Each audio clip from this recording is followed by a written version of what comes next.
Hello friend, welcome back to my YouTube channel on exam 24। Friend, आज हम लोग बिहार अग्निशमन सेवा फायरमैन भर्ती परीक्षा के लिए एक नया सेट बनाएंगे जो कि पूर्णतः नए सिलेबस पर आधारित होगा। तो चलिए बिना किसी देरी के सेट को स्टार्ट करते हैं।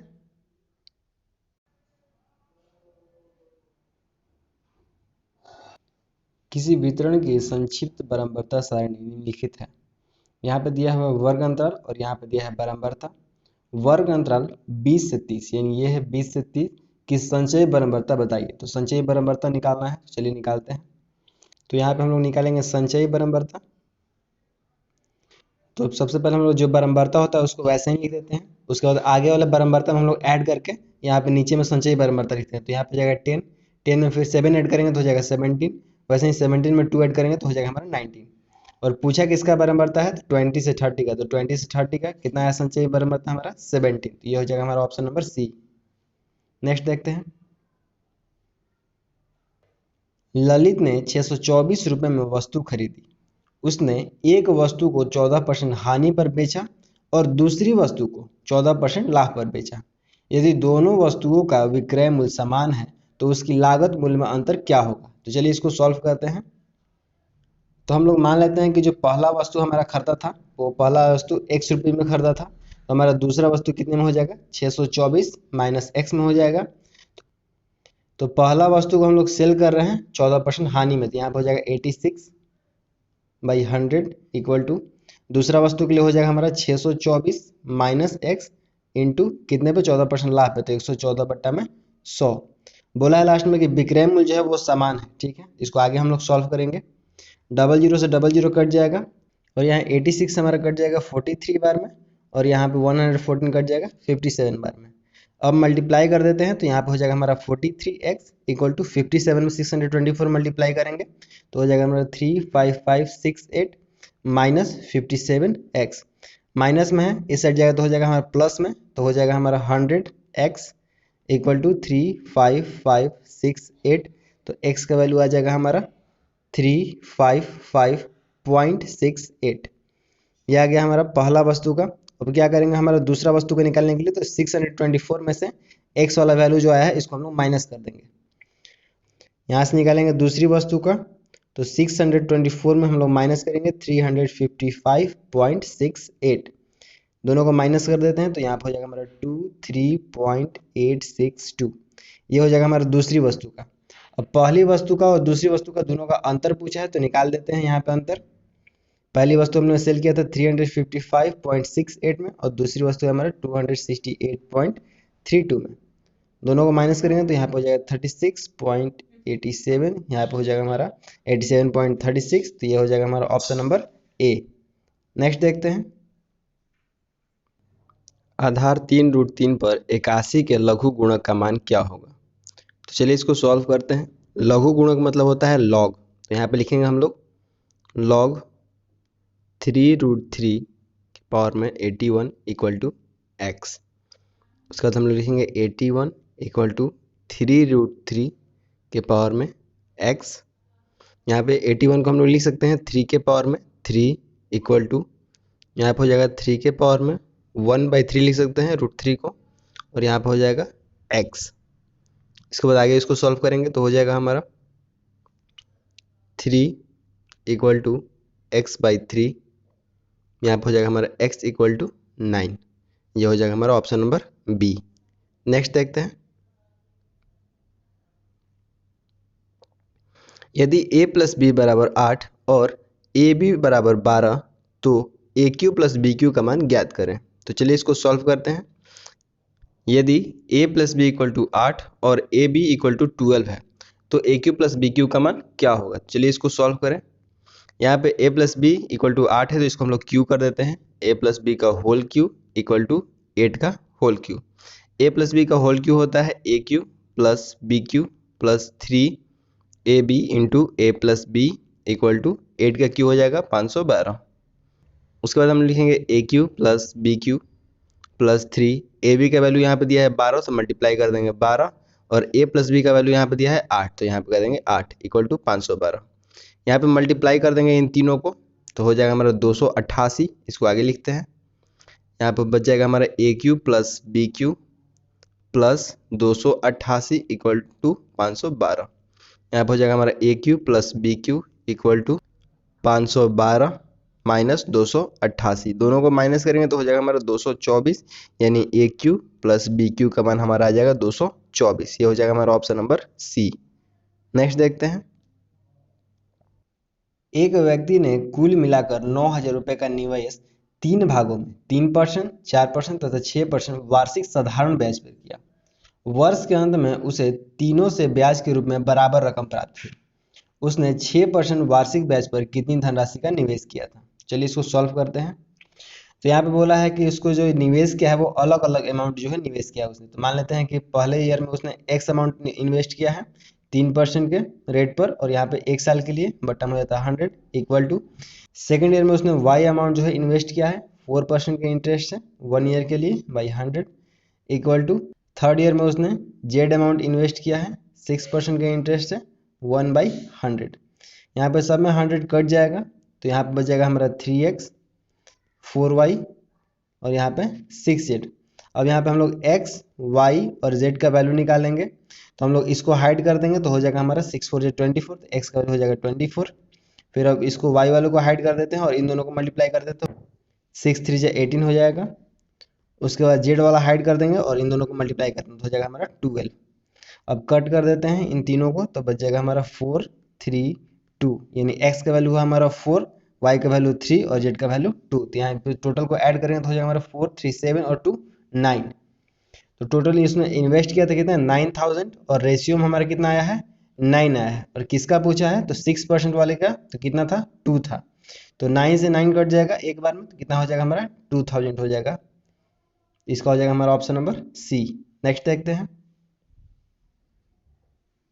यदि x plus 1/x equal to 4 है तो x के पावर 4 प्लस 1/x के पावर 4 का मान क्या होगा। तो चलिए इसको सॉल्व करते हैं।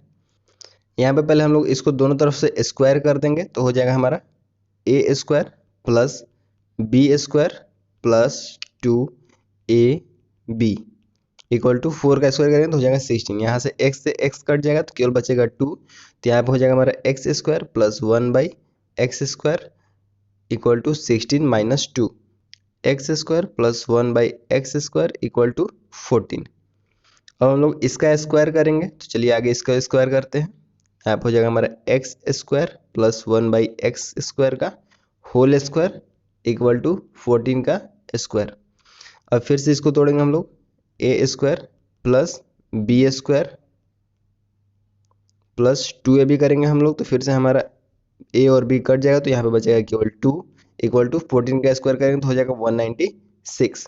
यहाँ पे 2 प्लस में है, इस साइड जाएगा तो हो जाएगा माइनस में, तो -2 कर देंगे तो यहाँ पे हो जाएगा हमारा 194 और इधर हो जाएगा हमारा x के पावर 4। आगे लिख देते हैं इसको, x के पावर 4 प्लस 1/x के पावर 4 इक्वल टू 194। ये हो जाएगा हमारा ऑप्शन नंबर ए। नेक्स्ट देखते हैं। 600 कर्मचारियों वाली कंपनी में पुरुष कर्मचारियों की औसत आयु 42 वर्ष है, महिला कर्मचारियों की औसत आयु 41 वर्ष है। यदि सभी कर्मचारियों का औसत आयु 41 वर्ष 9 महीने है तो महिला कर्मचारियों की संख्या क्या है। चलिए इसको सॉल्व करते हैं। इसको हम लोग बनाएंगे मिक्सचर एलिगेशन पे। तो एक साइड में पहले लिख देते हैं हम लोग मेल के लिए और इधर लिख देते हैं फीमेल के लिए। मेल कर्मचारियों का कितना है 42 और फीमेल का कितना है 41 है। अब सभी कर्मचारियों को मिलाकर औसत आयु कितना दिया है तो 41 वर्ष 9 माह। तो माह को हम लोग बदल देंगे ईयर में तो हो जाएगा 12 से डिवाइड। अब दोनों तरफ माइनस करके हम लोग लिख देंगे तो यहाँ पे हो जाएगा हमारा 9/12। इन दोनों को माइनस करके लिखे हैं तो उसके बाद इन दोनों को माइनस करके लिखेंगे तो हो जाएगा 3/12। 12 से 12 कट जाएगा हमारा और 3 से 9 कटेगा 3 बार में तो हो जाएगा 3:1। यहाँ पे मेल के लिए आ गया हमारा 3 और फीमेल के लिए कितना आ गया है 1 आ गया है। तो टोटल कितना हो गया हमारा 4 और टोटल कर्मचारियों की संख्या में कितना दिया है 600। तो 600/4 इंटू महिला कर्मचारियों की संख्या बताना है तो महिला के लिए कितना है 1, तो 1 से मल्टीप्लाई करेंगे। 4 से हमारा 60 जाएगा 15 बार में और एक जीरो हो जाए तो 150। तो ये हो जाएगा हमारा ऑप्शन नंबर बी। नेक्स्ट देखते हैं। यदि a एक प्राकृतिक संख्या है तो 7a² प्लस 7a इनमें से किस संख्या से सदैव विभाज्य है। तो चलिए इसको सॉल्व करते हैं। तो ये जो क्वेश्चन है वो ऑप्शन के थ्रू बनेगा। तो हम लोग क्या करेंगे, यहाँ पे पहले इसको लिखते हैं। तो यहाँ पे है 7 a² प्लस 7a। अब यहाँ पे ऑप्शन में से हम लोग कोई भी रखते हैं, तो यहाँ पे 7 दिया है तो पहले इस ऑप्शन को लेकर रखते हैं, तो यहाँ पे लगेंगे 7, उसके बाद a², तो 7 का स्क्वायर करेंगे तो हो जाएगा हमारा 49 प्लस 7 इंटू a यानी 7/7। यानी ये पूछा है कि किस संख्या से वो सदैव विभाज्य हो, यानी किससे विभाज्य करना है, तो 7 से। तो 7 से डिवाइड करेंगे तो ये कट जाएगा। और उसके बाद दिया है यहाँ पे कि 14 से भी विभाज्य होना चाहिए, तो इसको हम लोग अगर 14 से भी डिवाइड करेंगे तो क्या हो जाएगा, 14 से भी ये पूरी तरह डिवाइड हो जाएगा, तो ये हो जाएगा हमारा ऑप्शन नंबर ए। नेक्स्ट देखते हैं, यदि x माइनस 5 बहुपद px equal to x³ minus 3x² plus bx minus 10 का एक गुणनखंड है तो b का मान क्या होगा। तो चलिए इसको सॉल्व करते हैं। यहाँ से हम लोग x का मान रख सकते हैं, x इक्वल टू 5, और यहाँ पे जहाँ जहाँ पे x है वहाँ पे हम लोग 5 रख देंगे, तो यहाँ पे हो जाएगा हमारा 5 का क्यूब करेंगे तो 125 माइनस 3 इंटू 5 का square 25 minus b into 5 minus 10 equal to 0 हो जाएगा। अब इसको आगे सॉल्व करेंगे तो यहाँ पे हो जाएगा हमारा 125 माइनस 25 3 जा 75 minus 5b minus 10 equal to 0। दोनों को माइनस कर लेते हैं तो हो जाएगा हमारा 50 minus 5b minus 10 equal to 0। अब इसको आगे सॉल्व करेंगे तो 50 माइनस 10 करेंगे तो हो जाएगा हमारा 40, तो हो जाएगा हमारा 40 माइनस 5b इक्वल टू 0। अब यहाँ पे हम लोग इसको 40 को इस साइड चेंज करेंगे तो हो जाएगा हमारा माइनस 5b इक्वल टू 40। 5 से हमारा 40 कट जाएगा 8 बार में, तो हो जाएगा हमारा b इक्वल टू माइनस 8। तो यहाँ पे हो जाएगा हमारा ऑप्शन नंबर बी। नेक्स्ट देखते हैं,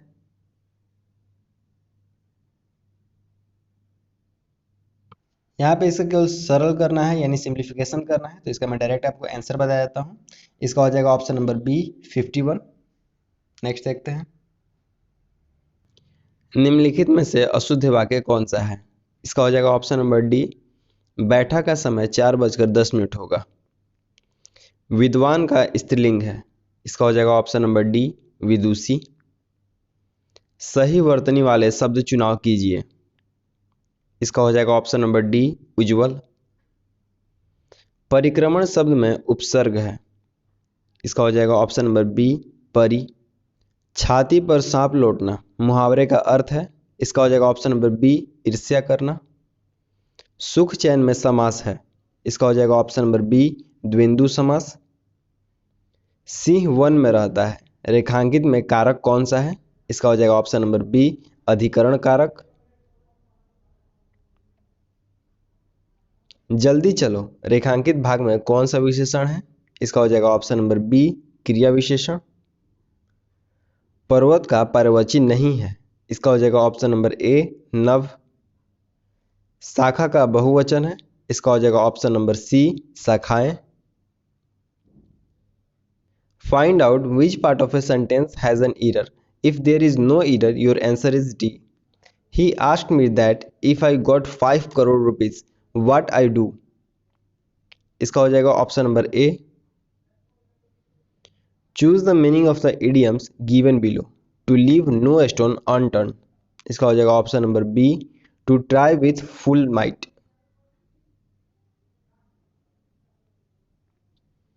someone has stolen my suitcase change the voice, इसका हो जाएगा option number C my suitcase has been stolen by someone. Choose the word which mean the same as grief, इसका हो जाएगा option number B sorrow. Change the word alteration noun to main verb and choose the best option, इसका हो जाएगा option number C adulterate. Choose the incorrect spelled word, इसका हो जाएगा option number A meditative. Fill in the blanks with suitable words in the option, he overheard all that his friend, इसका हो जाएगा option number A had commented. The gypsy blanks the village a few day ago, इसका हो जाएगा option number C left. Choose the opposite meaning of the given word proliferance, इसका हो जाएगा option number B decrease. Choose the word noun in the sentence given below, we all were given verbal consent, इसका हो जाएगा option number सी consent. यहाँ पे कुछ संख्याएं दी गई हैं और पूछा है कि मानक विचलन क्या होगा। तो चलिए इसको सॉल्व करते हैं। मानक विचलन निकालने के लिए सबसे पहले हम लोग इसका माध्य निकालेंगे। तो माध्य निकालने के लिए सबको पहले ऐड करेंगे और जितनी संख्याएं होंगी उससे हमको डिवाइड करते हैं। तो हमारा माध्य आ जाएगा कितना, 11 आ जाएगा माध्य। और मानक विचलन निकालने के लिए क्या जाता है, मानक विचलन के लिए होता है अंडर रूट में जो भी ये संख्याएं दी गई हैं सबको अलग अलग से 11 में माइनस किया जाता है। तो जैसे कि यहाँ पे लिख लेता हूँ मैं 7 माइनस 11 का स्क्वायर प्लस यहाँ पे 9 है तो यहाँ पे लिखेंगे हम लोग 9 माइनस 11 का स्क्वायर। उसके बाद हो जाएगा फिर प्लस 11 माइनस 11 का स्क्वायर। उसके बाद फिर देंगे प्लस, उसके बाद 13 है तो 13 माइनस 11 का स्क्वायर प्लस 15 माइनस 11 का स्क्वायर। तो उसके बाद इन सभी संख्याओं के नीचे हमारा हो जाएगा 5, क्योंकि यहाँ पे 5 संख्या है टोटल तो यहाँ पे लिखे हैं 5। उसके बाद इसको आगे सॉल्व करेंगे तो सबको माइनस करेंगे। चलिए माइनस करते हैं, उसके बाद इसको स्क्वायर करेंगे।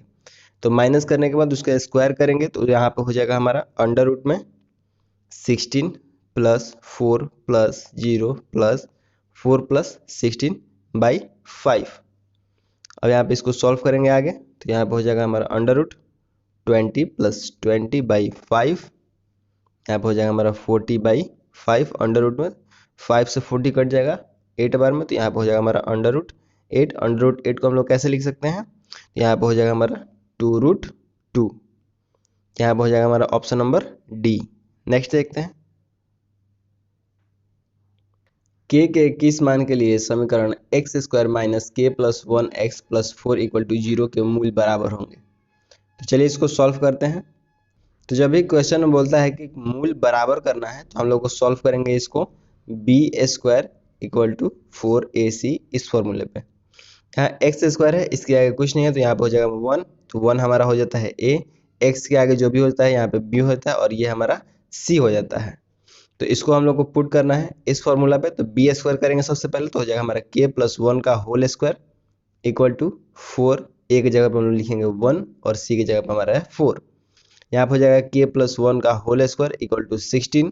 यहाँ पर जाएगा k प्लस 1, स्क्वायर हटेगा तो इधर आ जाएगा रूट, तो रूट से आ जाएगा 16।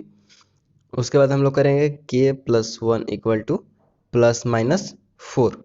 अब एक बार हम लोग रखेंगे +4 और एक बार रखेंगे हम लोग -4, k प्लस 1 इक्वल टू करके। तो यहाँ पर ले लेते हैं हम लोग k प्लस 1 इक्वल टू 4, तो हो जाएगा हमारा k इक्वल टू 3। अब एक बार हम लोग रख लेते हैं माइनस में, तो यहाँ पर हो जाएगा हमारा k plus 1 equal to -4, k equal to -4 और -1, यहाँ पर हो जाएगा k इक्वल टू -5। यानी दो हमारा k का वैल्यू आ गया, एक है हमारा 3 और एक है हमारा -5। देख लेते हैं किस ऑप्शन में है। तो यहाँ पे हो जाएगा हमारा ऑप्शन नंबर डी। नेक्स्ट देखते हैं, गांव में बगैर बिजली के रहने वाले सभी 1200 घरों की बिजली का कनेक्शन उपलब्ध कराने का निर्णय लिया गया है। यदि विद्युतीकरण की दर 75% प्रति वर्ष है तो 2 साल बाद बगैर बिजली कनेक्शन के रहने वाले परिवारों की संख्या बताइए। तो चलिए इसको सॉल्व करते हैं। 1200 ऐसे घर हैं जिन्हें बिजली उपलब्ध करवाना है, तो यहाँ पे लिख देते हैं 1200। हर साल 75% बढ़ रहा है, ठीक है। तो 75% को हम लोग क्या लिखेंगे, 75/100 यानी 3/4 लिख सकते हैं। और बोला है कि कितने घरों में अभी बाकी रह जाएंगे, यानी 2 साल बाद बगैर बिजली कनेक्शन वाले परिवारों की संख्या बताना है जिनके पास बिजली कनेक्शन नहीं होगा। तो दोनों को माइनस कर देंगे तो 4 में से 3 जाएगा, 1/4 हो जाएगा यहाँ पे, इंटू दूसरे साल भी कितना हो जाएगा, 1/4 हो जाएगा। 4 से 12 कट करेंगे तो हो जाएगा यहाँ पे 300, और 4 से हम लोग 300 कट करेंगे तो कितना हो जाएगा, 75। तो यहाँ पे हो जाएगा हमारा ऑप्शन नंबर सी। नेक्स्ट देखते हैं, सीता ने प्रति वर्ष 10% पर 1,80,000 सामान्य ब्याज दर पर उधार ले लिया। उसी दिन उसने उस राशि का सालाना चक्रवृद्धि ब्याज दर पर अपने दोस्त को दे दी। 2 साल के अंत में उसे कितने रुपए का लाभ हुआ। तो चलिए इसको सॉल्व करते हैं।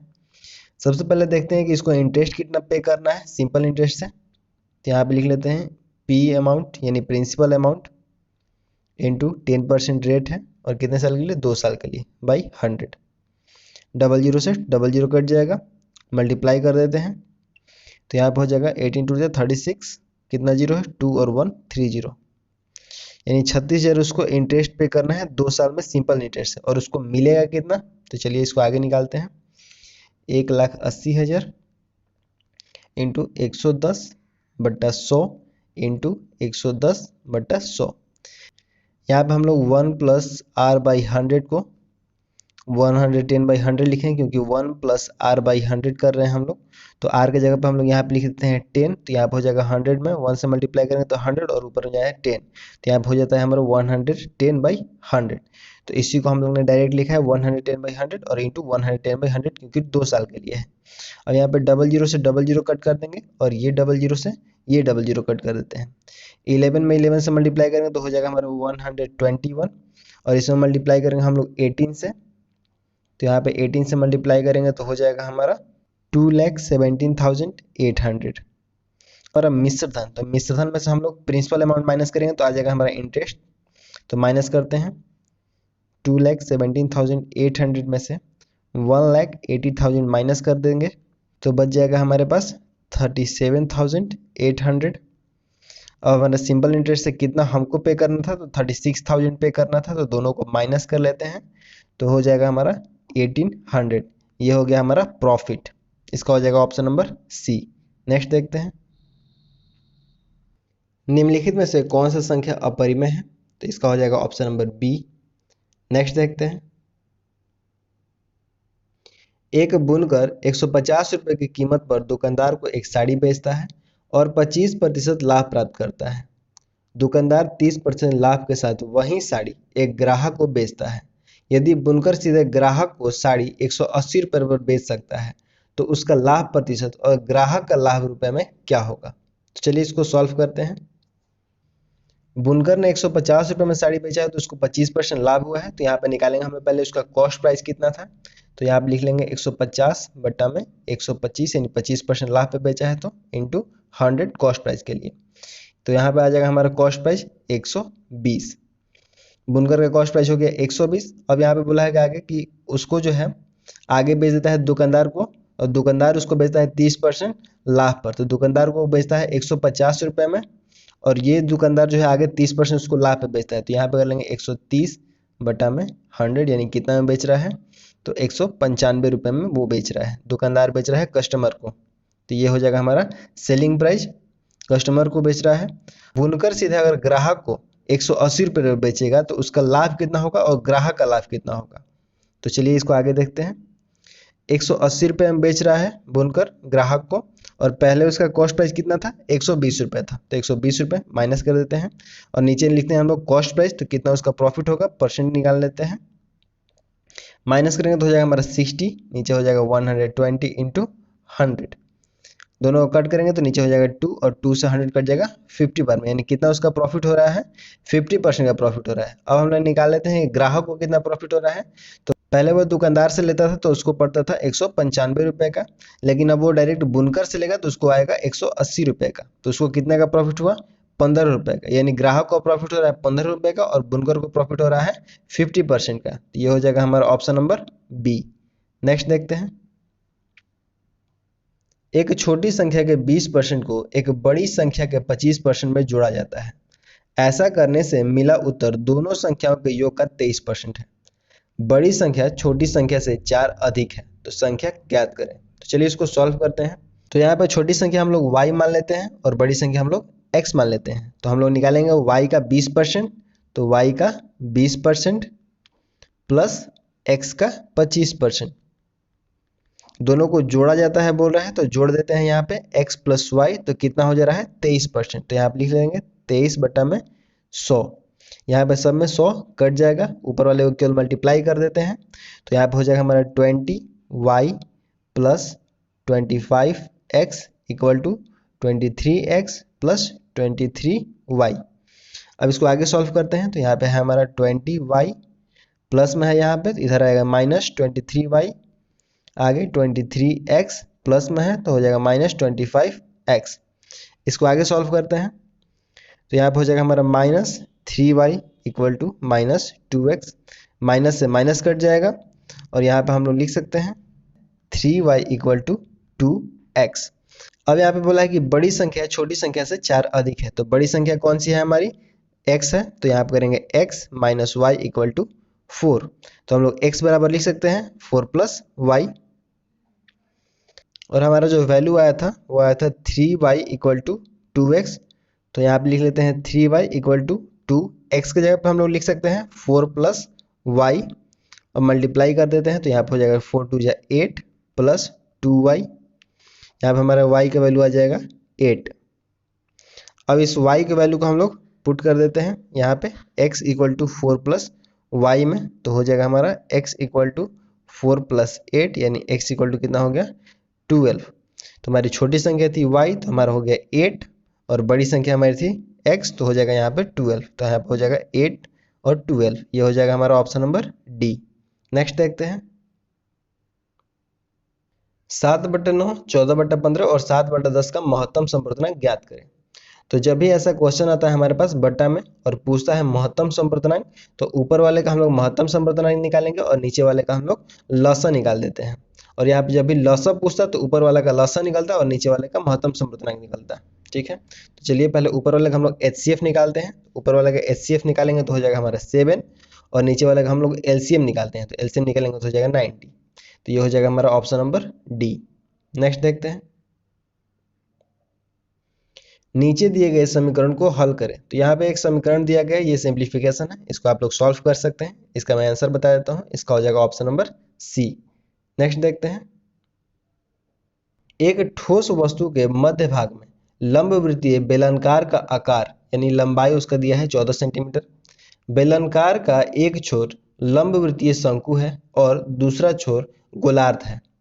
सभी तीन आकारों की त्रिज्याएं 3 सेंटीमीटर है, यानी तीनों आकार की जो त्रिज्याएं हैं वो 3 सेंटीमीटर है, यानी बेलनाकार की भी 3 सेंटीमीटर है, शंकु का भी 3 सेंटीमीटर है और गोलार्ध का भी 3 सेंटीमीटर दिया है।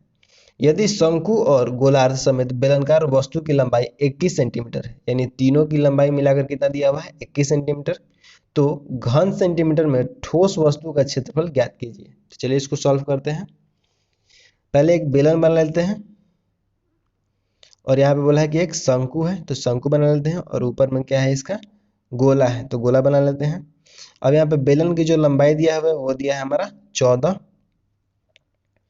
और हमारा जो यहाँ पे त्रिज्या दिया हुआ है सबका, तो त्रिज्या कितना दिया हुआ है हमारा अर्धगोला का हो जाएगा यहाँ पे त्रिज्या 3, बेलन की भी त्रिज्या हो जाएगी हमारी 3 और यहाँ पे शंकु का भी त्रिज्या हो जाएगा हमारा 3, यानी तीनों का त्रिज्या कितना दिया है 3 दिया है। और यहाँ पे हो जाएगा हमारा टोटल जो लंबाई दिया हुआ है 21 दिया है। तो यहाँ पे टोटल लंबाई में से कितना हमारे पास बच जा रहा है, तो 21 में से 14 घटा देंगे तो कितना हो जाएगा हमारे पास 7। तो 7 अभी हमारा बचा हुआ है, तो यहाँ पे और यहाँ पे दोनों को देखना है। तो यहाँ पे गोले का जो त्रिज्या है यहाँ पे 3 दिए हुए हैं, तो ये हमारा ये भी हो जाएगा 3 ही हो जाएगा। तो यहाँ पे भी लंबाई हमारा हो गया 3 और 7 में से 3 गया तो कितना बचा 4। तो यहाँ पे भी हमारा क्या हो जाएगा शंकु का 4 हो जाएगा इसका लंबाई। और यहाँ पे ट्रिपलेट से क्या हो जाएगा हमारा, अगर 3 है आधार और 4 है लंबाई, तो हमारा कर्ण कितना हो जाएगा 5 हो जाएगा, तो 5 हो जाएगा ये। अब हम लोग इसके फॉर्मूला पे निकालते हैं। तो हम लोग हो जाएगा पहले लिखेंगे अर्धगोले का पृष्ठ क्षेत्रफल का फॉर्मूला, तो हो जाएगा हमारा 2πr² प्लस उसके बाद लिखेंगे बेलन का पृष्ठ क्षेत्रफल का फॉर्मूला, तो हो जाएगा 2πrh प्लस उसके बाद लिखेंगे शंकु का पृष्ठ क्षेत्रफल का फॉर्मूला, तो होता है πrl। अब यहाँ से पाई और आर दोनों कॉमन लेंगे क्योंकि पाई का वैल्यू जो है सब में सेम होगा और आर का वैल्यू भी सब में सेम दिया हुआ है। तो यहाँ पे अब जो बचता है लिख लेते हैं। तो यहाँ पे हो जाएगा हमारा 2r क्योंकि यहाँ पे स्क्वायर है तो एक आर बाहर निकाल दिए हैं प्लस 2h प्लस l। यहाँ पे हो गया पाई, आर का वैल्यू हमारा 3 दिया हुआ है। अब अंदर में हो जाएगा हमारा 2 इंटू आर का वैल्यू हो जाएगा 3 प्लस 2 इंटू 14 प्लस 5। अब इसको सॉल्व करते हैं। यहाँ पे हो जाएगा हमारा पाई इंटू 3 इंटू 39, इसको सॉल्व करेंगे तो 3 में 39 से मल्टीप्लाई करेंगे तो हो जाएगा 117 और ये पाई है तो पाई हो जाएगा यहाँ पे, तो हो जाएगा 117 पाई। ये हो जाएगा हमारा ऑप्शन नंबर सी। नेक्स्ट देखते हैं एक पहिया जमीन पर एक समान स्थानांतरीय चाल से रोल करता है। पहिए पर अधिकतम रैखिक वेग वाला बिंदु है। इसका हो जाएगा ऑप्शन नंबर ए पहिए का जमीन के साथ संपर्क वाला बिंदु। लेजर क्या होता है? इसका हो जाएगा ऑप्शन नंबर डी एक वर्णीय कला संबंध प्रकाश का एक पुंज। एक लकड़ी के गुटका का 2/3 जल में डूबकर तैर रहा है, इसका आपेक्षिक घनत्व क्या है? इसका हो जाएगा ऑप्शन नंबर बी 2/3। एक वस्तु पृथ्वी से 1 मीटर की ऊंचाई से छोड़ा जाता है, यदि संघट्य हेतु प्रत्यावस्थान गुणांक 0.6 हो तो संघट्य के पश्चात गेंद कितना ऊंचाई तक उठेगा? इसका हो जाएगा ऑप्शन नंबर डी 0.36 मीटर।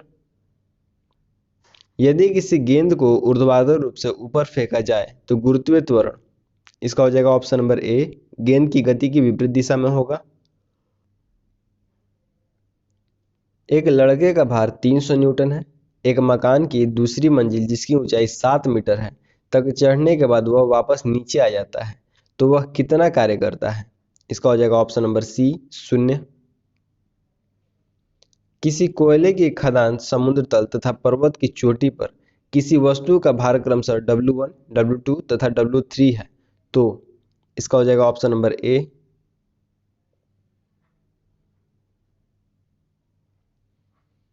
दो सरल लोलकों के आवर्तियों का अनुपात 2:3 है तो उनकी लंबाइयों का अनुपात क्या होगा? इसका हो जाएगा ऑप्शन नंबर डी 9/4। वायु में प्रचक्री यानी स्पिनिंग क्रिकेट बॉल के दोलन की व्याख्या की जा सकती है। इसका हो जाएगा ऑप्शन नंबर ए बर्नौली के प्रमेय के आधार पर। पानी से ऊपर तक भरे एक मग में पानी के सतह पर बर्फ का एक टुकड़ा तैर रहा है। जब बर्फ का टुकड़ा पिघलेगा तो इसका हो जाएगा ऑप्शन नंबर सी पानी का स्तर अपरिवर्तित रहेगा। 100 AMU He यानी हीलियम में हीलियम परमाणुओं की संख्या कितनी होगी? इसका हो जाएगा ऑप्शन नंबर ए 25। निम्न में सबसे छोटा आयन है। इसका हो जाएगा ऑप्शन नंबर डी। पुरातात्विक खोजों के काल निर्धारण के लिए निम्नलिखित में से किसका उपयोग होता है? इसका हो जाएगा ऑप्शन नंबर ए C14 यानी कार्बन 14। निम्न में से किस में दो अयुग्मित इलेक्ट्रॉन है? इसका हो जाएगा option number B O2। Lithium से फ्लोरीन तक आवर्ती में आयन विभव क्या होगा? इसका हो जाएगा ऑप्शन नंबर ए बढ़ता है। अयस्कों के शोधन के लिए फेन पल्लवन विधि में प्रयुक्त होने वाला तेल है। इसका हो जाएगा ऑप्शन नंबर सी चीड़ का तेल। निम्न में अत्यधिक क्षारीय है। इसका हो जाएगा ऑप्शन नंबर बी MgO।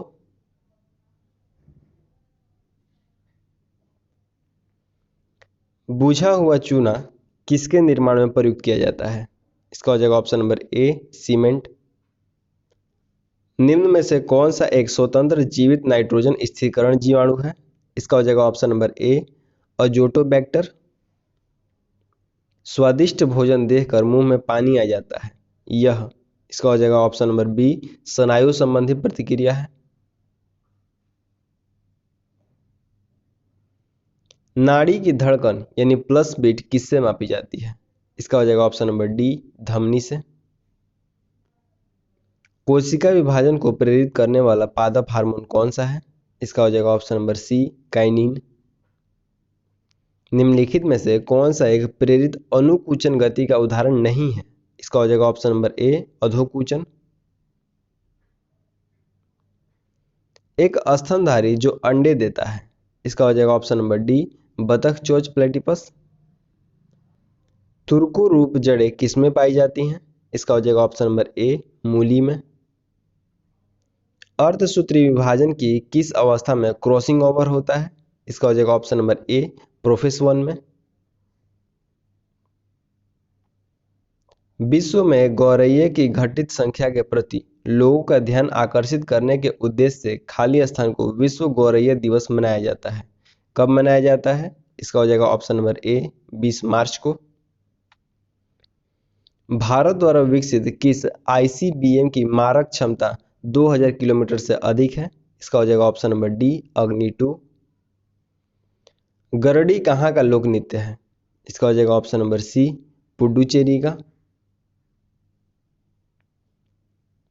किस राज्य में पुरुषों की परंपरागत वेशभूषा सोला या फोतुआ और एरीचधर के रूप में जानी जाती है? इसका हो जाएगा ऑप्शन नंबर सी असम।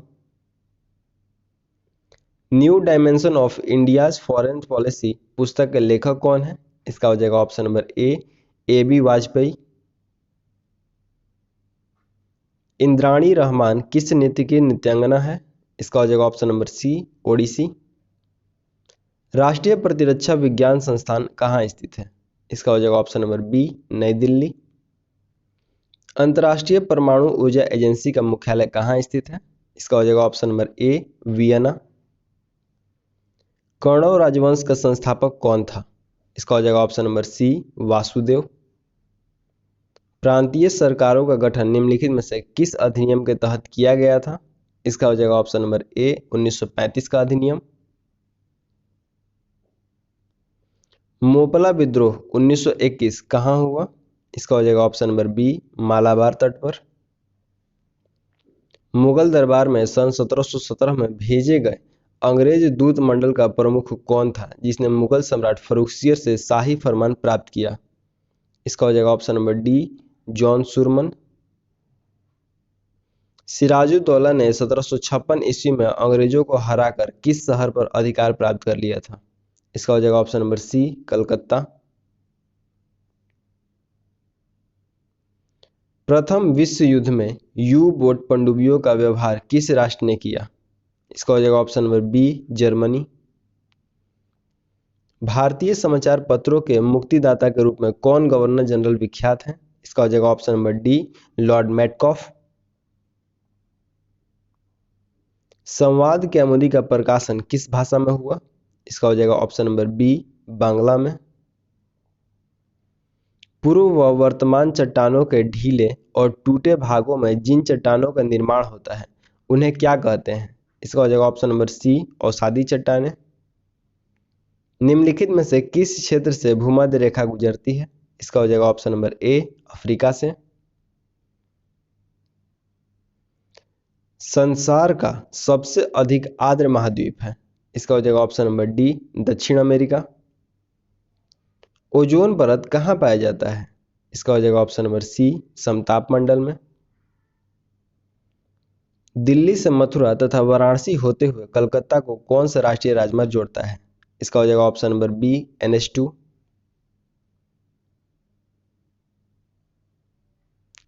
कर्क रेखा यानी ट्रॉपिक ऑफ कैंसर किस शहर के पास से होकर गुजरती है? इसका हो जाएगा ऑप्शन नंबर सी, भोपाल। गारो और खासी पहाड़ियां किस पर्वत श्रेणी के भाग हैं? इसका हो जाएगा ऑप्शन नंबर बी, हिमालय के। इनमें कौन सी नदी प्रायद्वीपीय भारत की सबसे लंबी नदी है? इसका हो जाएगा ऑप्शन नंबर डी, गोदावरी। भारतीय संविधान के किस भाग में मूल कर्तव्य निर्धारित किए गए हैं? इसका हो जाएगा ऑप्शन नंबर ए, 4 के ए में। निम्नलिखित में से किस अनुच्छेद के अनुसार भारतीय संविधान अंतर्राज्यीय परिषद के संबंध में प्रावधान करता है? इसका हो जाएगा ऑप्शन नंबर बी, अनुच्छेद 263 के अनुसार। राज्य पुनर्गठन आयोग की गठन किस वर्ष की गई? इसका हो जाएगा ऑप्शन नंबर ए, 1953 में। संविधान का कौन सा संशोधन राजनीतिक दल बदल से संबंधित है? इसका हो जाएगा ऑप्शन नंबर सी, 52वां संशोधन। किस देश का स्वतंत्र दिवस 4 जनवरी को मनाया जाता है? इसका हो जाएगा ऑप्शन नंबर बी, म्यांमार का। एक वर्ष का राजस्व एकत्र करने का प्रस्ताव सरकार किस विधेयक द्वारा करती है? इसका हो जाएगा ऑप्शन नंबर बी, वित्त विधेयक द्वारा। व्यवसायिक बैंक, इसका हो जाएगा ऑप्शन नंबर ए, ग्राहकों को उनकी जमा पर ब्याज देते हैं। किसी कंपनी के ऋण पत्र धारक उसके क्या हैं? इसका हो जाएगा ऑप्शन नंबर ए, अंशधारी। Jwala Gutta academy of excellence कहाँ स्थापित की गई? इसका हो जाएगा option number C, Hyderabad. Plastic लाओ मास्क ले जाओ नामक पहल कहाँ शुरू की गई? इसका हो जाएगा ऑप्शन नंबर बी, देहरादून। तो फ्रेंड यहाँ पे कंप्लीट होता है सेट नंबर 16। वीडियो आपको कैसा लगा कमेंट करके जरूर बताइएगा। वीडियो अच्छा लगा हो तो लाइक कीजिएगा, हमारे चैनल को सब्सक्राइब कीजिएगा और अपने फ्रेंड के साथ भी शेयर कीजिएगा। फ्रेंड मिलते हैं बहुत जल्द नेक्स्ट वीडियो के साथ।